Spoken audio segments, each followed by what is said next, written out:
ritrovati all'ultima edizione del giorno del TG Flash di New Sicilia.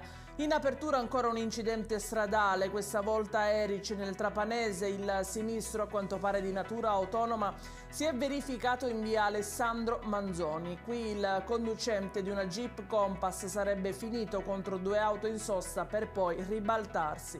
Le cause di quanto accaduto sono sconosciute, si pensa che il guidatore possa essere stato colpito da un malore o forse raggiunto da un colpo di sonno. All'interno dell'auto al momento del sinistro era presente anche la moglie, quest'ultima è rimasta ferita insieme al marito, riportando ferite lievi. Notte di fuoco invece a Palermo, 6 auto sono state divorate dalle fiamme all'interno di un residence di via Aloi. Le cause di quanto accaduto sono sconosciute, sul fatto indagano gli agenti della polizia. Sul luogo sono intervenuti i vigili del fuoco che hanno spento il rogo ed effettuato le operazioni di ripristino e messa in sicurezza dei luoghi. Accertamenti tecnici sono in corso anche da parte dei pompieri. L'incendio si è protratto per diverse ore. Maxi risse in via Pirandello. In una delle zone della Movida Agrigentina, due gruppi di giovanissimi si sono scontrati con calci, pugni e altri gesti di estrema violenza. Una situazione che ha creato scompiglio e disgusto nella comunità cittadina, profondamente scossa da ciò che è accaduto.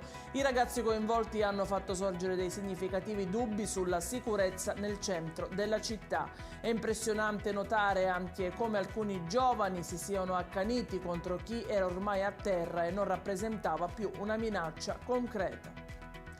Il tempo ricomincia a essere stabile in Sicilia, il bel tempo ritorna per offrire una tregua ai siciliani. La possibilità di precipitazioni continua a essere concreta, ma non sono previste piogge particolarmente preoccupanti.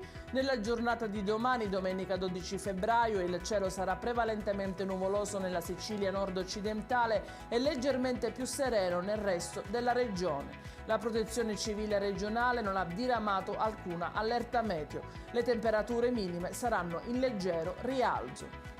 Questa era l'ultima notizia, il TG Flash ritorna con nuovi aggiornamenti lunedì mattina alle ore 10. Buona serata e buon weekend!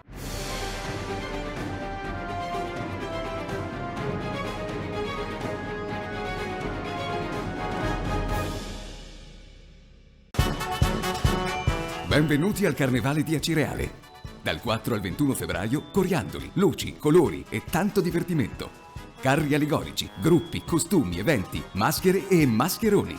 Uno spettacolo unico per un'esperienza ricca di allegria e di belle emozioni. Carnevale di Acireale, la festa più bella di Sicilia.